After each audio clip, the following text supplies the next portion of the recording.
Hello everyone, welcome to Teach Tales with Shweta. आज की इस वीडियो में हम स्टार्ट करेंगे सिंप्लीफिकेशन का एक बिल्कुल नया टॉपिक जो कि है BODMAS as well as laws of exponent. ये दोनों टॉपिक हम आज इसी वीडियो में कवर करेंगे। या इससे पहले की वीडियोस में हम काफ़ी सारे टॉपिक जो कि सिंप्लीफिकेशन से रिलेटेड है वो हम कवर कर चुके हैं, जैसे कि unit digit concept, bar number concept, under root simplification as well as algebraic identities. So चलिए बिना टाइम वेस्ट किए शुरू करते हैं आज का टॉपिक। आई एम श्योर आपने BODMAS तो बिल्कुल सुना होगा, है ना, क्योंकि बचपन से मैथ्स में हमें BODMAS सिखाया जाता है, जिसमें कि B का मतलब होता है ब्रैकेट, O का मतलब होता है ऑफ, D का मतलब होता है डिवाइड, M का मतलब होता है मल्टीप्लाई, A का मतलब होता है एडिशन और S का मतलब होता है सब्ट्रैक्शन। तो होता क्या है ना, जब भी हमारे किसी टॉपिक में हमें बहुत सारी चीज़ें देखने को मिलती है, जैसे कि ब्रैकेट दिख रहा है, मल्टीप्लाई, एडिशन, सब्ट्रैक्शन, कुछ भी, प्लस माइनस, मल्टीप्लाई, डिवाइड, कुछ भी अगर दिख रहा है ना, तो हम उसके लिए सबसे पहले ध्यान में रखते हैं BODMAS को। ठीक है, मतलब कि अगर आपको किसी क्वेश्चन में ये सारी चीज़ें नज़र आती है तो आप इसी सीक्वेंस में उसको सॉल्व करना शुरू करोगे। ठीक है, जैसे कि अगर आपको ब्रैकेट दिख रहा है तो आप ब्रैकेट को सबसे पहले ओपन करेंगे, देन उसके बाद ऑफ का मतलब भी क्या होता है, मल्टीप्लाई। ठीक है, ऑफ अगर कहीं लिखा है ना तो आप उसको मल्टीप्लाई कर देंगे। डिवाइड, देन उसके बाद मल्टीप्लाई, उसके बाद आप एडिशन करेंगे एंड देन फिर सब्ट्रैक्शन करेंगे। ठीक है, अब होता क्या है ना, कभी कभी किसी क्वेश्चन के अंदर ना बार भी देखने को मिलता है, तो अगर आपको किसी क्वेश्चन में बार दिखेगा ना तो वो ब्रैकेट से पहले, यानी ब्रैकेट से पहले हमें बार को सॉल्व करना पड़ेगा। ठीक है, तो चलो इस कॉन्सेप्ट के बेसिस पे एक क्वेश्चन को सॉल्व करते हैं। तो इस क्वेश्चन में हमें ये सारी चीज़ें प्लस माइनस मल्टीप्लाई सब कुछ देखने को मिल रहा है। ठीक है, तो देखते हैं इस क्वेश्चन को कैसे सॉल्व करते हैं। देखो, सबसे पहले हम क्या करेंगे, ब्रैकेट को देखेंगे। ठीक है, ब्रैकेट के अंदर जितनी भी चीज़ें हैं ना उसको सॉल्व करेंगे। तो ब्रैकेट के अंदर माइनस, प्लस, मल्टीप्लाई, डिवाइड है, तो सबसे पहले हम क्या करते हैं, डिवाइड ना, तो डिवाइड को सॉल्व करो। सो ये हो जाएगा 3/2, क्योंकि डिवाइड है ना, 3/2 का मतलब है 3 को 2 से डिवाइड करो। फिर मल्टीप्लाई 6 है तो मल्टीप्लाई 6 करो। अब आप ध्यान से देखोगे कि ये दोनों कट सकते हैं, 2 1 ज़ा 2, 2 3 ज़ा। ठीक है, तो ये क्या हो गया, 3 3 ज़ा 9। अब ये 9 बन चुका है, इसके आगे प्लस है, प्लस लगाओ एंड बाकी जो नंबर्स हैं उनको एज इट इज़ लिख दो। अगर हम इसको सॉल्व करें तो देखो यहाँ पे ये एक्चुअली में क्या है, 5 - 8 + 9। यस, अगर आप इन दोनों को सॉल्व करोगे तो क्या होगा, माइनस प्लस माइनस, तो 9 में से 8 गए 1, तो 5 + 1 यानी कि 6। तो ये ब्रैकेट सॉल्व करने पे जो हमारा आंसर आया है वो क्या है, 6। ठीक है, चलो अब इसके आगे की चीज़ें सॉल्व करते हैं। देखो, 5 का 5 लिखेंगे, 8 को 5 से डिवाइड करेंगे क्योंकि हमें सबसे पहले डिवाइड करना होता है, राइट। उसके बाद मल्टीप्लाई है तो मल्टीप्लाई का साइन लगाएंगे, देन प्लस, और इन दोनों को हम मल्टीप्लाई कर सकते हैं क्योंकि हम 2 को प्लस नहीं कर सकते, तो ये क्या हो जाएगा 6। तो यहाँ लिखेंगे 6।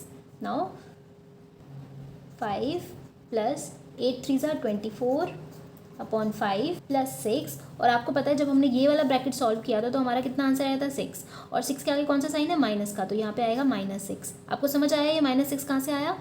ठीक है, जब हमने इस ब्रैकेट को सॉल्व किया तो जो आंसर आया था ना उसी को मैंने यहाँ लिखा है। तो प्लस और माइनस दोनों सेम नंबर है, क्या होगा, प्लस माइनस माइनस, तो दोनों कट जाएंगे। ओके, अब इसको सॉल्व कर दो, एलसीएम तो सबको लेना आता है। तो ये हो जाएगा 25 + 24/5 यानी कि 49/5। इसको डिवाइड करेंगे तो आंसर आएगा 9.8 and this is your answer. एक और क्वेश्चन को सॉल्व करते हैं। सो यहाँ पर देखो, 2 और 4 इनको डिवाइड किया जा सकता है, तो ये तो हो जाएगा 2/4 यानी कि 1/2। ठीक है, और 8 और 5 को मल्टीप्लाई कर सकते हैं तो ये हो जाएगा 40। तो देखो 8 + 5 = 13, माइनस इसको सॉल्व करेंगे तो ये होगा 1/2, प्लस इसको सॉल्व करेंगे तो 40 - 20। ये दोनों क्या हो जाएंगे, 40 में से 20 गए 20, तो +20। 13 और 20 क्या होता है, 33 - हाफ। एलसीएम लेके सॉल्व करेंगे इसको तो ये हो जाएगा 66 - 1/2, 65/2। तो जब हम इसको कट करके सॉल्व करेंगे तो आंसर क्या आएगा, 32.5 and this is your answer. So BODMAS का कॉन्सेप्ट बहुत आसान है। इसके अंदर सिर्फ इतना ही करना है कि जो सीरीज़ है, यानी कि पहले ब्रैकेट खोलो, फिर of, then division, then multiply, उसके बाद प्लस करो, उसके बाद माइनस करो, तो ये सीरीज़ हमें याद रखनी है। ठीक है, अगर हम आगे या पीछे कर देंगे, जैसे पहले मल्टीप्लाई कर दिया फिर डिवाइड कर दिया, तो जो हमारा आंसर है वो गलत आएगा। ठीक है, तो हमें ध्यान रखना है कि बॉडमास का रूल कैसे अप्लाई करना है। ठीक है, अभी मैं आपको कुछ होमवर्क क्वेश्चंस दूंगी, तब आप उसकी प्रैक्टिस करना, ताकि आपके जो कॉन्सेप्ट है वो बहुत अच्छे से बिल्ट हो जाए।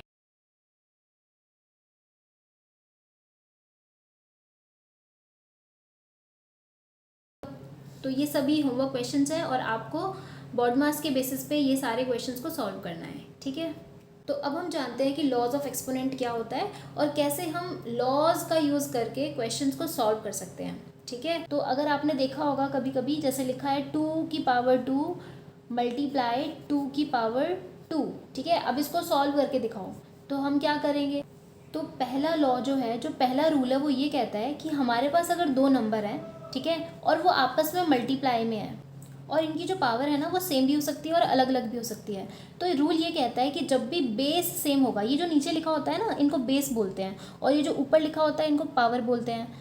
तो अगर बेस सेम है ना तो पावर्स जो है ना वो प्लस हो जाती हैं। ठीक है, अगर दो नंबर मल्टीप्लाई में हैं और सेम नंबर हैं तो उनकी जो पावर है ना वो प्लस हो जाती है। तो यहाँ पर कहने का मतलब ये है कि बेस तो वही रहेगा और जो पावर है ना वो प्लस हो जाएगी। ठीक है, तो ये बन गया आपका फर्स्ट रूल। तो अगर आप ध्यान से देखोगे ये क्वेश्चन और ये जो रूल है ना ये मैच कर रहा है, बेस सेम है और पावर्स जो है ना वो ऐड हो जाएंगी। तो बेस का जो है ना बेस लिखो और जो पावर है उसको प्लस कर दो, तो क्या आंसर आ जाएगा 2 की पावर 4। और ये जो 2 की पावर 4 है ना, इसका पता है क्या मतलब होता है कि 2 को 4 बार लिखो, 2 को 4 बार लिखो, तो 2 को 4 बार लिखने का मतलब ये होता है। ठीक है, मल्टीप्लाई करो, 2 2 4, 4 2 8, 8 2 16। ठीक है, तो बेसिकली ये आपका आंसर हो गया, आप इसको 16 भी लिख सकते हो। नेक्स्ट रूल क्या बोलता है, नेक्स्ट रूल कहता है कि अगर बेस सेम है, ठीक है, बट ये दोनों डिवाइड में है, मल्टीप्लाई में नहीं है, डिवाइड में है, और जो पावर है ना वो अलग अलग है, सेम भी हो सकती है, तो वो जो पावर्स है ना वो माइनस हो जाएंगी। क्या हो जाएंगी? माइनस हो जाएंगी। ओके, सो डिवाइड में है तो पावर माइनस हो जाएंगी। थर्ड रूल क्या बोलता है कि अगर कोई नंबर है a, उसकी पावर है m, ठीक है, और उसके बाहर लगा है ब्रैकेट और ब्रैकेट के बाहर एक और पावर है। ठीक है, तो जब भी कोई ऐसी सिचुएशन आएगी तो हम इन दोनों पावर को मल्टीप्लाई कर देंगे, तो ये हो जाएगा a की पावर m मल्टीप्लाई n। ठीक है, फॉर एग्जाम्पल 2 की पावर 2 है और उसकी बाहर पावर 3 है, तो हम पावर को मल्टीप्लाई कर देंगे, तो आंसर आ जाएगा 2 की पावर 6। सिमिलरली जब a की पावर m है और b की पावर m है, बेस अलग है, ठीक है, और पावर सेम है, तो हम बेस को मल्टीप्लाई कर देंगे। फॉर एग्जाम्पल जैसे 7 और 2 बेस अलग अलग है ना, पर पावर सेम है, तो हम 7 को 2 से मल्टीप्लाई करेंगे 14, और जो पावर है ना उसको बाहर लिख देंगे। अब एक रूल ये होता है कि जब हमारे पास a की पावर जो है ना वो नेगेटिव में हो, जब भी कोई पावर नेगेटिव में होगी तो वो 1/a की फॉर्म में लिखी जाएगी, यानी कि डिवाइड की फॉर्म में लिखी जाएगी।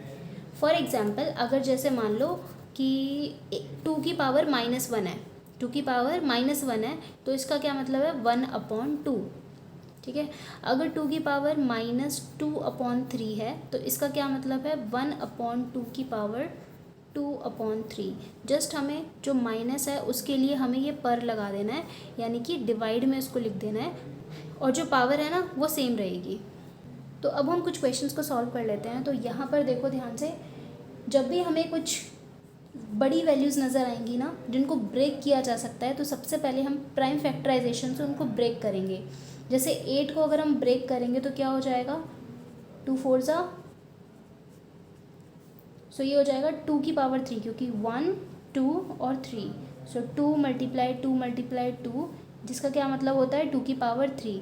ठीक है, सो 2 की पावर 3, पर यहाँ पर तो पावर 2 है, तो बाहर हम क्या लगा देंगे 2, मल्टीप्लाई का साइन है तो मल्टीप्लाई लगाएंगे।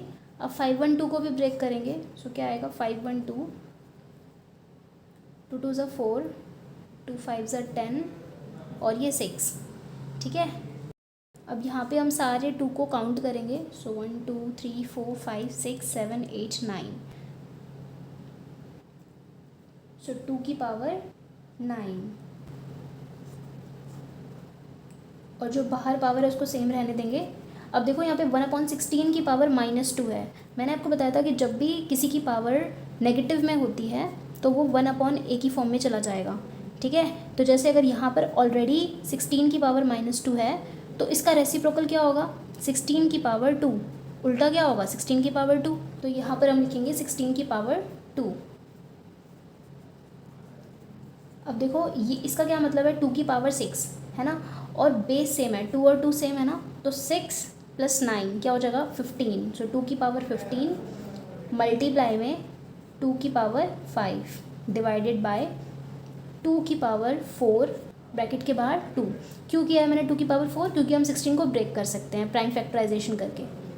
अब इसको सॉल्व करेंगे, 5 1 ज़ा 5 3 ज़ा, सो 3 2 ज़ा क्या होता है 6, सो 2 की पावर 6। जब हम डिवाइड को मल्टीप्लाई में चेंज करेंगे तो ये वाली चीज़ रेसिप्रोकल हो जाएगी, तो मल्टीप्लाई 1/2 की पावर 8, तो ये हो जाएगा 2 की पावर 6 -8। क्यों? क्योंकि देखो ध्यान से ये दोनों चीज़ें जो है ना वो डिवाइड में है। मैंने आपको बताया था कि जब बेस सेम होता है और चीज़ें डिवाइड में होती हैं तो पावर माइनस हो जाती हैं, तो यहाँ पर जो पावर है माइनस हो जाएगी। यहाँ जो आइडेंटिटी लगी है वो ये वाली लगी है, ठीक है, ये वाला लॉ हमने लगाया है। तो इसको सॉल्व करेंगे तो आंसर आएगा 2 की पावर -2, जिसका मतलब होता है 1/2 की पावर 2, क्योंकि ये वाली फॉर्म क्या है a की पावर -1 का मतलब होता है 1/a। सो 2 की पावर -2 का क्या मतलब होगा 1/2 की पावर 2, ठीक है। अब जब हम 1/2 की पावर 2 को सॉल्व करेंगे तो आंसर क्या आएगा 1/4, and this is your answer. So I hope ये क्वेश्चंस देख के आपको थोड़ा सा तो आइडिया लगा होगा कि कैसे इन क्वेश्चंस को सॉल्व किया जा सकता है। तो आगे आने वाली वीडियोस में हम इसी टाइप के क्वेश्चंस को सॉल्व करेंगे, ठीक है। टिल देन आपको मैं कुछ होमवर्क क्वेश्चंस दे रही हूँ जो आपको सॉल्व करने हैं। अगर आपको उनके क्वेश्चंस नहीं आते हैं तो आप मुझे कमेंट सेक्शन में बता सकते हैं। बाकी और भी जो क्वेश्चंस हैं जो इससे थोड़ा हटके हैं वो क्वेश्चंस मैं आपको दूसरी वीडियोस में कवर कराऊंगी। अगर आपको हमारी वीडियोस पसंद आती हैं और आपको हमारा कंटेंट समझ आता है, so please do like share and subscribe. Thank you so much.